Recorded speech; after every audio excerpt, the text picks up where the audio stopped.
There has been a resurgence and this desire for Indigenous people to show their culture with pride. It's such an important connection, this bridge work that we're doing, where it's not just a product, but it's something beyond that. I grew up in the Native art world. I saw a lot of the exploitation that was happening and how Native artists were not being fairly compensated. I was coordinating a youth art program, and my daughter was a part of the program, and we learned how to screen print.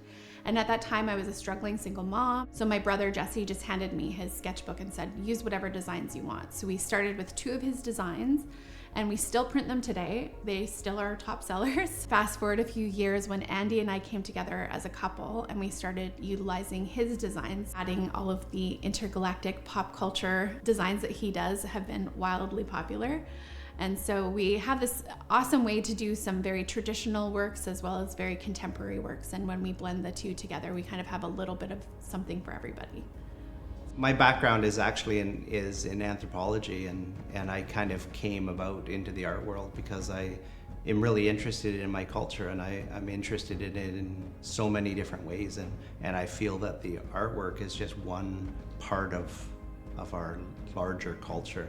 And so I'm able to make a career out of creating artwork from our traditional forms, but it's just one piece of everything else that I do. I do a lot of mentoring with other Indigenous businesses, and I honestly think my key to success has been the level of persistence, that I'm willing to push through like every obstacle, do all of the hard work as much myself as possible, and really it just comes down to persistence. Like, you just can't let obstacles come in your way. I founded my business as a social enterprise because even in my very first year, we were giving back to different Indigenous youth projects and Indigenous elders. That was always a really big part of what I want to do for my communities to give back. My hope for the future of Native art in general is that Native people will be the first to profit. All Native designs come from Native-owned businesses, and that all Native artists are fairly compensated for the work that they put in. I don't want to be the one who dominates the market. I want the market to be dominated by all Indigenous people. Tansei, Singaila Gela Kesla.